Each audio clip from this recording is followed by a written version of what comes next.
Silakan. Ya, terima kasih kawan-kawan. Kita bangga sekali dengan hari ini karena apa? Sekali lagi terbukti apa yang diributkan orang selama ini, bahwa pemilu kita ini di bawah pemerintahan sebelumnya adalah pemilu paling brengsek dalam sejarah. Sah. Kenapa saya katakan begitu? 545 daerah pilkada. Oke? Total putusan itu menyangkut 310. Bukan berarti di luar 310 nggak ada masalah. 310 itu hampir 60% dari total pilkada kita. Hampir 60%. Gila itu. Saya nggak tahu kita punya hak nggak untuk duduk lagi di ruangan ini semua. Kalau kita punya budaya malu, saya kira wajar kita mundur semua. KPU, Bawaslu, Mendagri, Kapolri, gagal kita ini. DPR juga. Supaya adil. Nggak apa-apa kalau perlu kita mundur berjamaah, saya siap. Supaya sebagai tanggung jawab kita terhadap bangsa ini loh. Hampir 60% pilkadanya bermasalah. Berarti yang tidak dipersoalkan itu hanya 235 daerah. Bukan berarti tidak ada masalah. Dari 235, 37 itu kota kosong. Berarti hanya 198 daerah. 198 daerah itu bukan tidak bermasalah.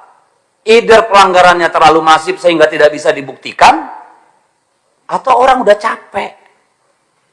Sekarang rakyat disuruh bayar lagi 1 triliun. Buat kelalaian kita semua. Yang bener aja kita ini tanggung jawab kita di mana? Masalah SKCK, ijazah, administrasi yang tanggung jawab siapa? KPU dong, mundur.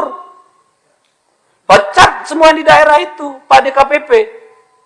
Putusan MK jelas, semuanya habis. Kalau nggak ada yang tanggung jawab, yang jaga republik ini siapa?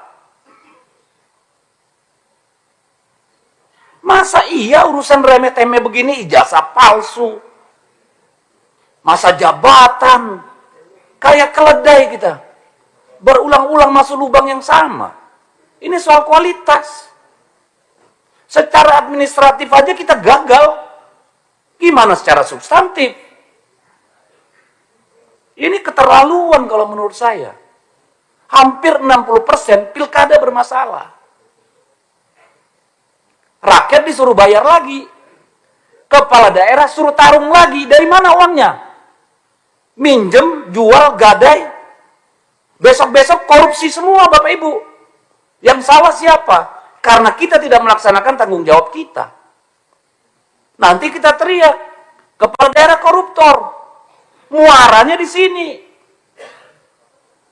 Ketidakmampuan kita menjaga pemilu yang jurdil, bikin pelanggaran di mana-mana.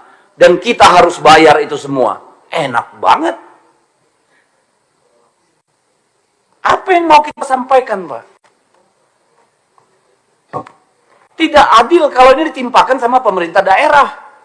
Sudah anggaran dipangkas, suruh lagi dibiayain nih kelalaian kalian semua. Tidak akan ada gugatan kalau Gakumdu itu benar-benar kerja. Tidak akan ada yang masif kalau PJ-nya itu benar-benar punya marwah. Bawaslu-nya kerja benar. DKPP-nya kerja benar. Malu kita, Pak.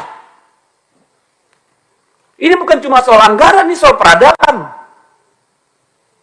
Ini bukan soal teknis. Buat apa kita pemilu?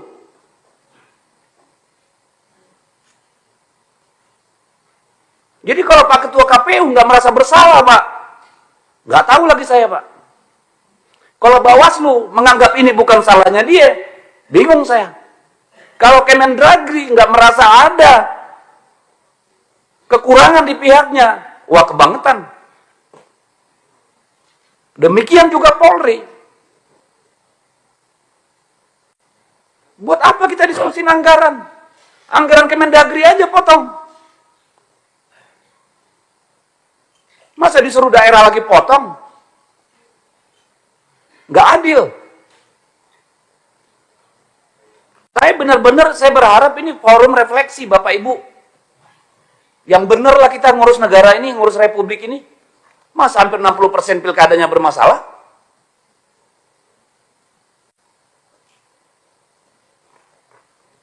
Kapan kita mau jujur, Pak? Saya tanya nih Pak Bawaslu, KPU, dan Pak Kementerian Dalam Negeri. Ini yang mau kita wariskan, Pak. Dan ini akan direplikasi pada pemilu-pemilu berikutnya, Pak. Ujungnya apa? Hutan habis, tambang habis. Semua dihabiskan untuk membiayai pemilu, Pak. Apa nggak ngelihat efek domino kita ini? Saya minta tolong, saya keras karena apa? Ini soal bangsa ini. Bukan soal teknis kurangnya anggaran, Bapak Ibu.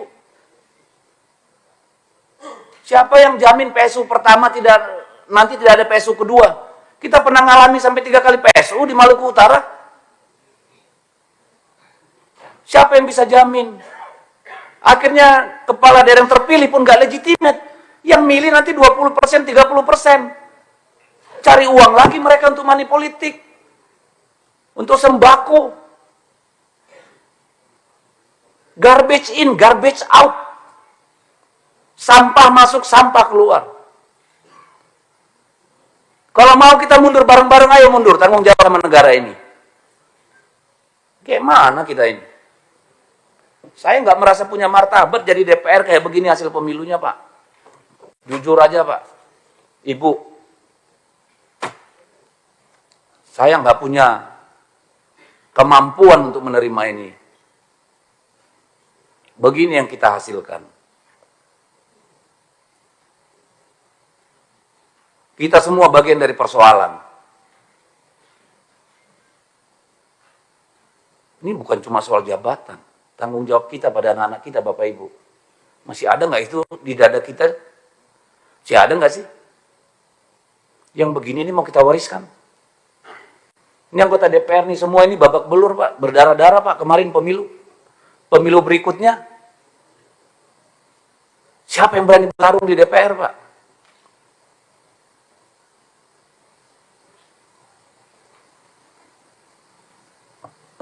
Saya habis kata, pimpinan, ini menyedihkan. Kalau kita tidak melakukan koreksi pimpinan, besok-besok jadi anggota dewan tuh perlu 50-100 miliar pimpinan. Jadi kepala daerah butuh 200 miliar. Tolonglah.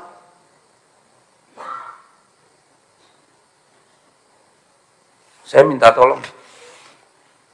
Saya minta tolong bapak-bapak, ibu semua mundur. Kalau nggak berani mundur sendiri, saya ikut mundur.